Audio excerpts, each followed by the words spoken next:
Hello friends, स्वागत है आप सबका हमारे YouTube channel learn big by Arvind Yadav पे।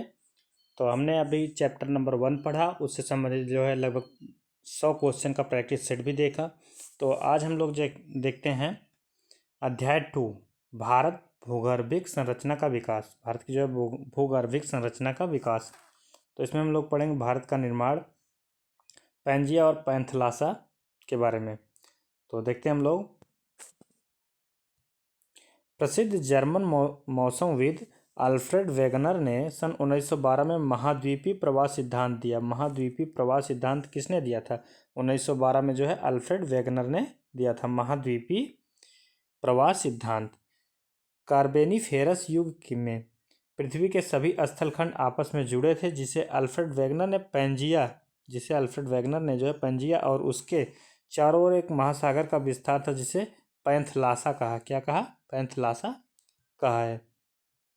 देखिए ये हमारा पैंथलासा हो जाता है किनारे वाला क्षेत्र पूरा। अंगारा एवं गोंडवाना लैंड के बारे में पढ़ते हैं हम लोग। कार्बोनिफेरस युग से प्रारंभ होकर ट्रियासिक युग तक स्थलखंड पैंजिया का जो है विभाजन हुआ और अंगारा लैंड तथा गोंडवाना लैंड का जो है निर्माण हुआ। अंगारा लैंड व गोंडवाना लैंड के बीच एक उथला व संकीर्ण महासागर बना, जिसे टेथिस सागर जो है कहा जाता है। अंगारा लैंड और गोंडवाना लैंड के बीच में एक उथला और संकीर्ण महासागर बना, जिसे हम जो है टेथिस सागर के नाम से जानते हैं। देखिए टेथिस सागर। अंगारा लैंड के बारे में देखते हैं। अंगारा लैंड से क्या क्या बना था? ग्रीनलैंड, उत्तरी अमेरिका, यूरोप और एशिया का निर्माण हुआ। अंगारा लैंड से क्या क्या हुआ? उत्तरी अमेरिका, ग्रीनलैंड, यूरोप और एशिया का निर्माण हुआ। आगे चलकर जुरासिक युग में गोंडवाना लैंड में विभाजन हुआ। इसके फलस्वरूप दक्षिण अमेरिका, अफ्रीका, प्रायद्वीपीय भारत, मेडागास्कर, ऑस्ट्रेलिया और अंटार्कटिका का जो है निर्माण हुआ। कुछ समय बाद गोंडवाना लैंड से टूटकर प्रायद्वीपीय भारत का उत्तर की ओर प्रवाह होने के कारण हिंद महासागर का क्षेत्र खुला जो है। आगे चलकर जो है हिंद महासागर का क्षेत्र खुला। आगे बढ़ते हम लोग। देखिए ये इंडिया का नक्शा दिया है। तो इसमें नेक्स्ट हमारा है प्रायद्वीपीय भारत के उत्तर की ओर विस्थापन और यूरेशियन प्लेट के टकराने के कारण महान हिमालय और उसके पश्चात विशाल मैदान का जो है निर्माण हुआ। भारत की जो भूगर्भिक संरचना है, किसी भी देश की भूगर्भिक संरचना के द्वारा उस देश के विभिन्न भागों में मिलने वाली चट्टानें की प्रकृति एवं उसके स्वरूप की जानकारी प्राप्त होती है। किसी भी देश के भूगर्भिक संरचना से जो है उस भाग में मिलने वाली चट्टान और उसकी प्रकृति की जो है जानकारी मिलती है। भूगर्भिक संरचना की दृष्टि से भारत को 3 भागों में जो है विभाजित किया गया है। कितने? 3 भागों में जो है विभाजित किया गया है। तो उन भागों के नाम देखते हैं। एक है दक्षिण का प्रायद्वीपीय पठार, दूसरा है हिमालय, तीसरा हमारा उत्तर का विशाल मैदान। दक्षिण का प्रायद्वीपीय पठार, इसमें गोंडवाना लैंड का भाग आता है और हिमालय का जो निर्माण होता है तृतीयक कल्प में। उत्पत्ति जो है भारतीय और यूरेशियन प्लेट की टक्कर से होती है। उत्तर का विशाल मैदान, इसका निर्माण जो है चतुर्थ काल में होता है। सबसे नवीन भूगर्भिक संरचना है। उत्पत्ति हिमालय व कुछ दक्षिण भारतीय नदियों के अपसादों के निक्षेप से जो है इसका निर्माण हुआ है। अब देखते हैं दक्षिण का प्रायद्वीपीय भारत। इसके बारे में हम लोग पढ़ेंगे। यह प्राचीनतम स्थलखंड पैंजिया के गोंडवाना लैंड का ही भाग है। प्री कैम्ब्रियन महाकल्प के बाद से ही यह भाग पूर्णतः समुद्र में नहीं डूबा। प्रायद्वीपीय भारत आर्कियन युग के आग्नेय चट्टानों से निर्मित है, जो अब नीस व शिस्ट के रूप में अत्यधिक जो है रूपांतरित हो चुकी है। प्रायद्वीपीय भारत की जो संरचना है प्री कैम्ब्रियन महाकल्प की संरचना, दूसरा है पैलियोजोइक महाकल्प की संरचना, तीसरा है मेसोजोइक महाकल्प की संरचना। तो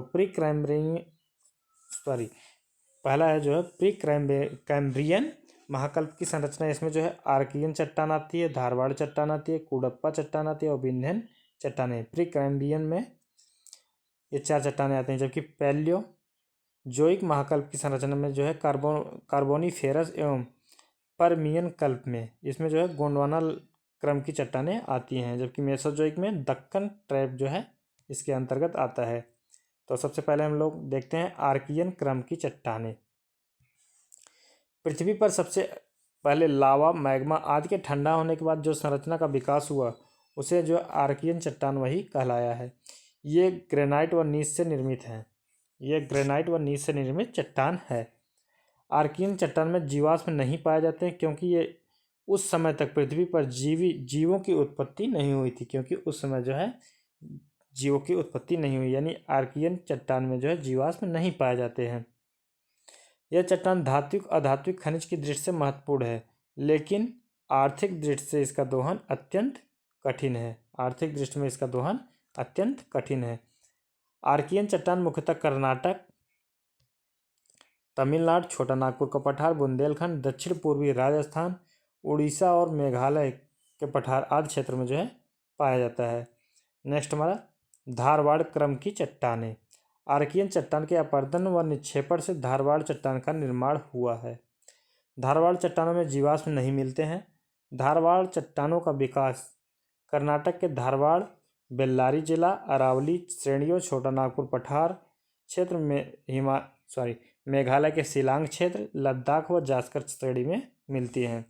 भारत की सर्वाधिक खनिज भंडार धारवाड़ क्रम की चट्टानों में मिलता है और इसका दोहन भी आसान है। प्रमुख खनिज जो हैं लौह अयस्क, मैंगनीज, सोना, चांदी, अभ्रक, तांबा आदि जो है प्रमुख अयस्क हो जाते हैं। नेक्स्ट हमारा कुडप्पा क्रम की चट्टानें। इसका निर्माण आर्कियन एवं धारवाड़ चट्टानों के अपरदन व निक्षेपण से कुडप्पा क्रम की चट्टानों का जो है निर्माण हुआ। कुडप्पा चट्टान में जीवाश्म का अभाव है।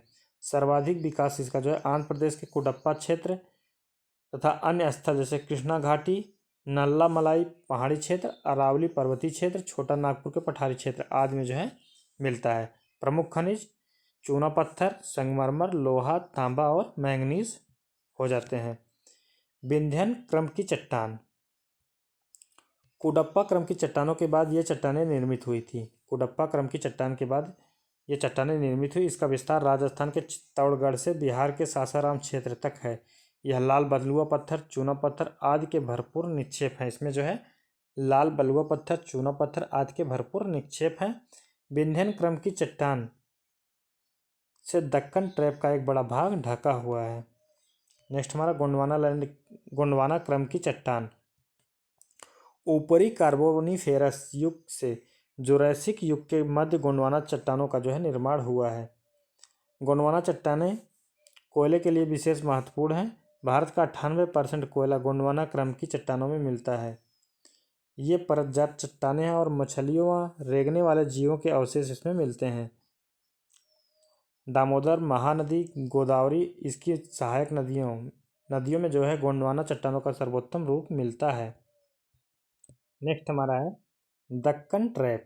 इसका निर्माण मेसोजोइक महाकल्प के क्रेटिसियस कल्प में हुआ है। इस समय विदर्भ क्षेत्र में ज्वालामुखी के दरारी उद्भेदन से लावा का बृहद उद्गार हुआ और लगभग 5 लाख वर्ग किलोमीटर क्षेत्र में आच्छादित हो गया। इस क्षेत्र से 600 से 1500 मीटर एवं कहीं कहीं 3000 मीटर की मोटाई तक बेसाल्टिक लावा का जमाव मिलता है। यह प्रदेश दक्कन ट्रैप कहलाता है। राजमहल ट्रैप का निर्माण इससे भी पहले जुरैसिक कल्प में हो गया था। हिमालय का निर्माण या उत्पत्ति।